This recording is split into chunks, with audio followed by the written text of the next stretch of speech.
I came into work today and my work is so challenging because I am not the classroom teacher, but I'm an interventionist and I work at two different Catholic schools. Like my site work sites are there. And this is basically my last week of work. Unfortunately, due to federal cuts, instead of working until the first week of June, I'm only working until next Monday. So I've had to do a lot of rearranging and figuring out how to provide. So if you look at a lot of my posts, I'm doing a lot of travel. I just started that. I do a lot of stuff on a budget. Everything I do is on a budget. That's just my life. So anytime you see me, that's what I'm doing. And so I have some goals for this year. And that's what you're going to see me on YouTube, sharing my goals, my budget goals. Because when you do a job like the one that I do, where you're an educator and you don't really get much people like trying to help you, meaning that you have to go into a lot from your own pocket to provide a good education for kids. You know, little things that actually end up adding up when you don't have a lot. Like, for example, my biggest struggle this year was with expo markers.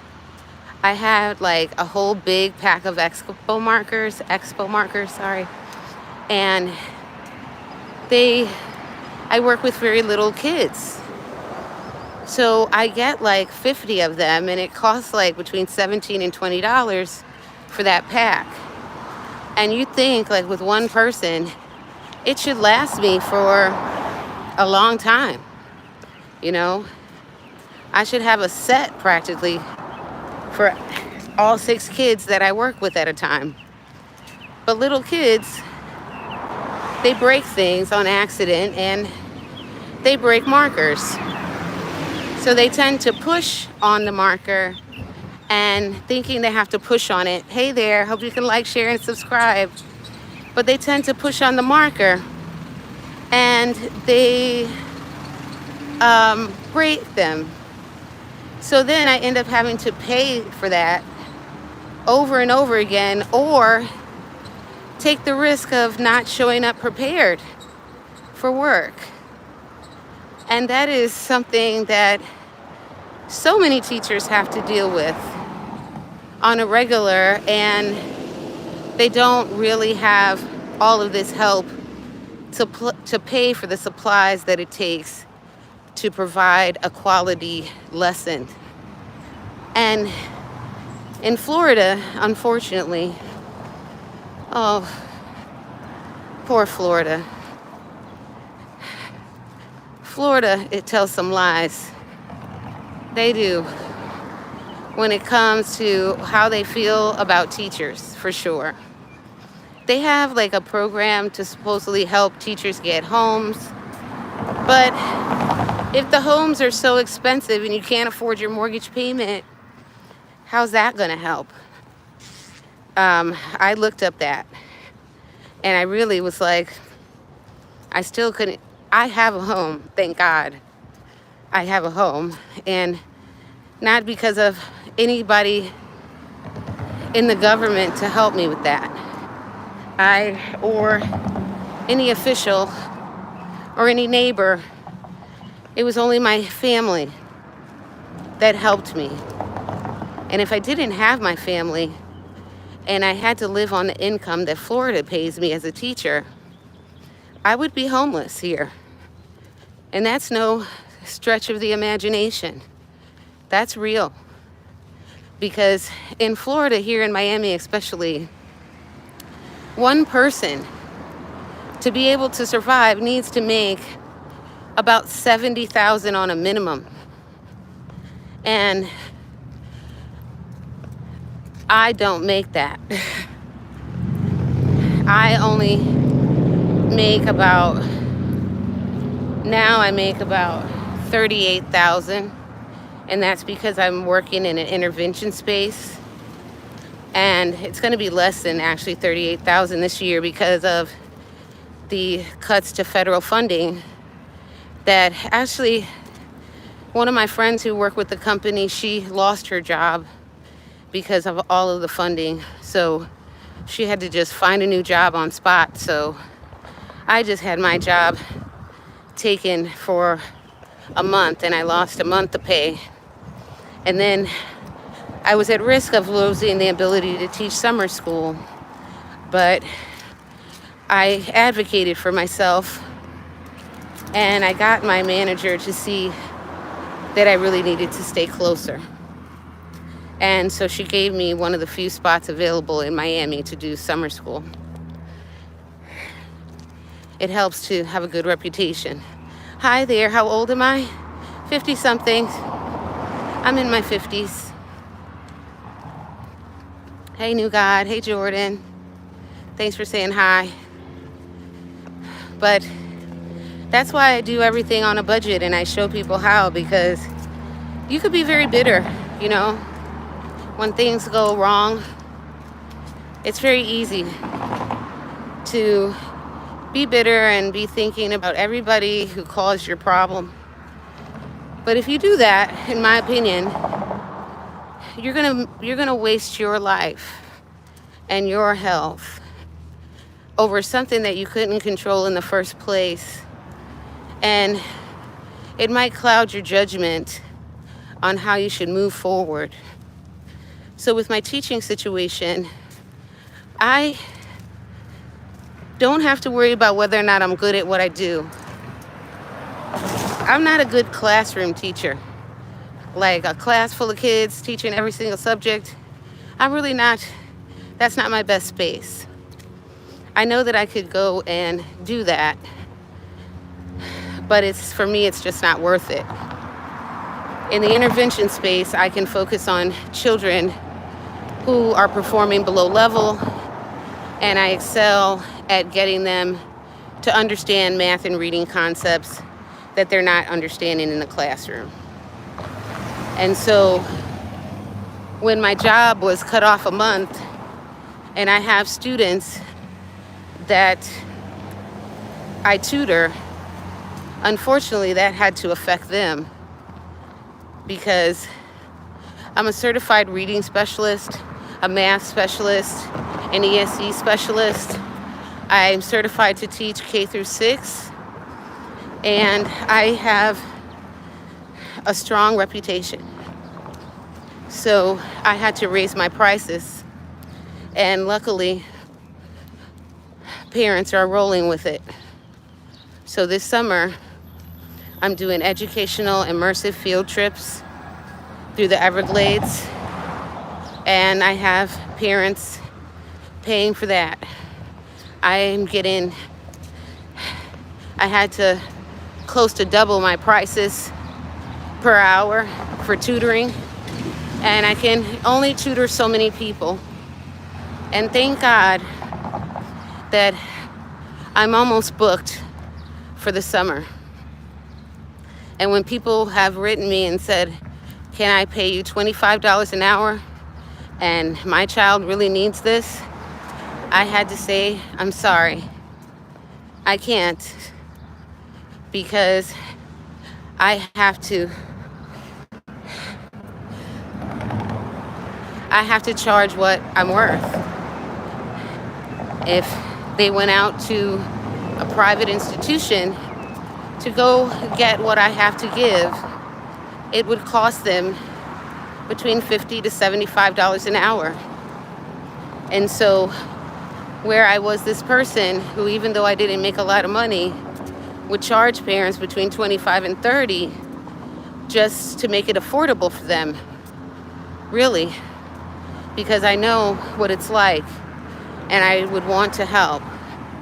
But now I just can't afford to do that. I have to charge what a reading specialist charges and a math specialist charges. And thank God I'm booked for the summer. And I've been doing travel and everything on a budget. Like, as a teacher, you have to have like 5 different jobs. So that's why I'm on social media, because I'm trying to get more subscribers. I'm trying to grow on YouTube.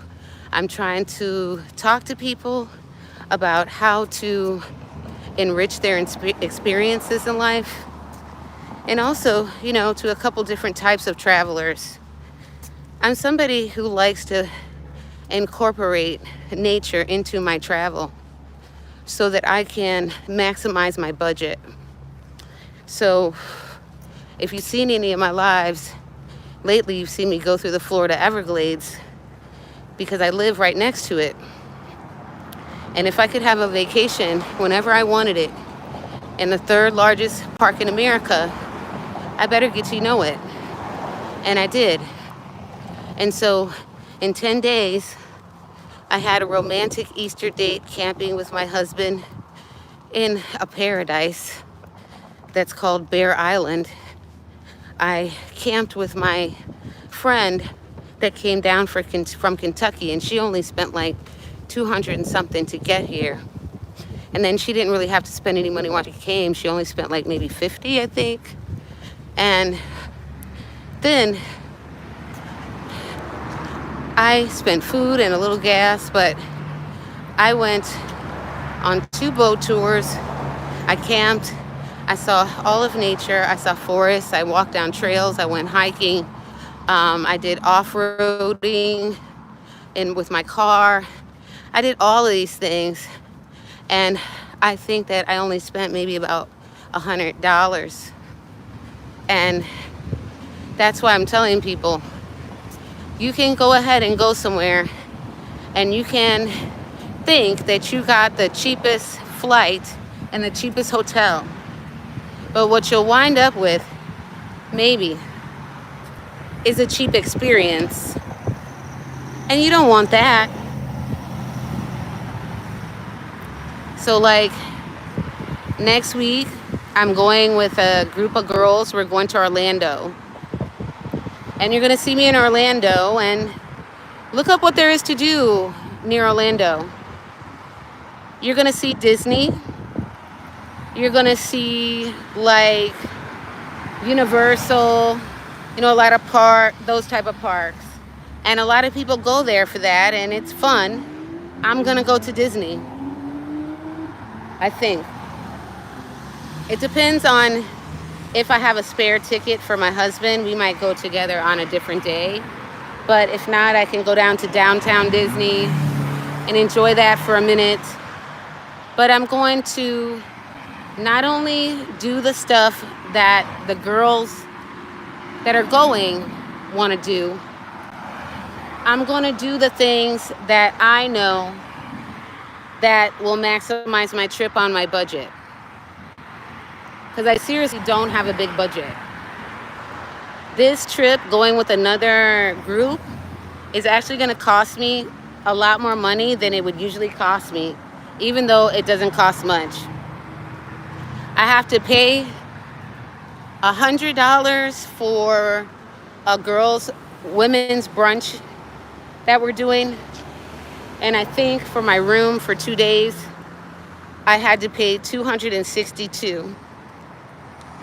And I'm honestly was fine with that because I'm going with one of my travel partners, and she's like a mentor to me. So I definitely want to go on the trip. And I hate these gnats. I love being able to commune with people, and get to know people. And these are a whole bunch of people I don't know. So we're staying in a hotel. We're doing all that. But what I want to do is take them to Kelly Park also, because we're driving up and I'm the person who's driving. They're getting in my car. So hopefully I'm going to make some of my money back in gas, because I think each person should probably have to pay me about $75 to go back to and from Orlando.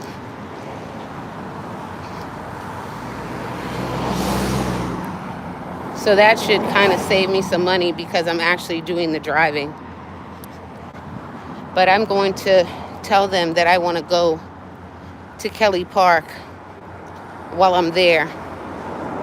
And that's only $5 for the whole car of us to get in. And then we can rent inner tubes. And the inner tubes only cost $5. So we don't have to rent a inner tube for every person. We can just get like 2 or 3 of them. And then people can take turns. But for me, you see this beautiful park. You can do so much stuff in it. You can really see the beautiful springs of Florida. Like, they're very cold, and you can see the water. You can see everything in the water. And it's a real lazy river. It's not the kind that is man-made. So you see all of the life in the water, and you're with nature, and nobody's bothering you, except for they do have alligators, but there's always somebody working at the park, and people will pay attention and tell you at a certain part of the lazy river that you have to get out. And it is so pretty.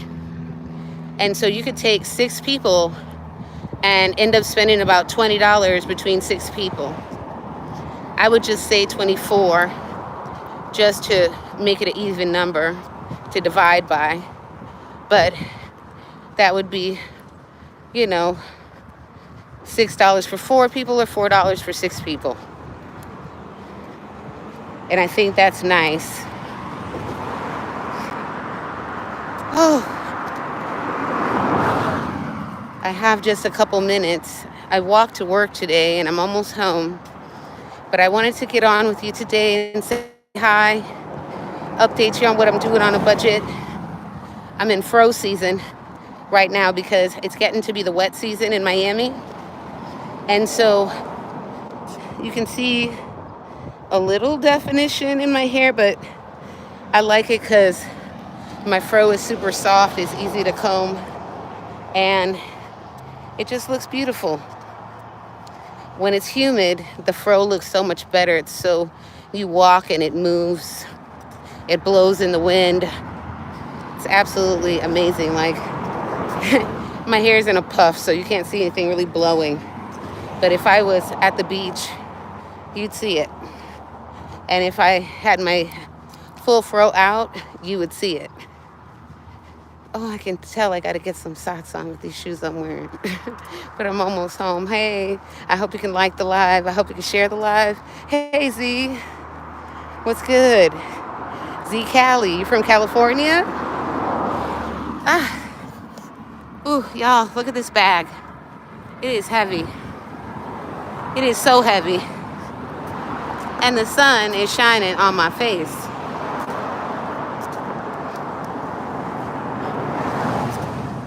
But truthfully, if I had planned the trip to Orlando, we would have saved money, more money. But I'm hoping to walk away with only spending about $150 after I make my gas money back.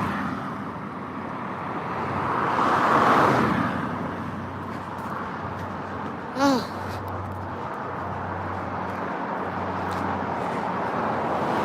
And I'm growing my hair 5 inches this year on $150. That's another thing that I'm doing that you'll see. And like I said, it's fro season for me, and I really love it because when it's super humid, the fro is so easy to manage. It's like so easy. And actually, when it's hot, when it starts getting hot like this, God made my hair go up for a reason. Yes, he did. Because I noticed that in the wintertime when it's cold and I want to straighten my hair, it's actually nice because it keeps me warm.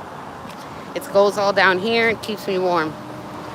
But in the summertime, when it is humid, it makes me hot.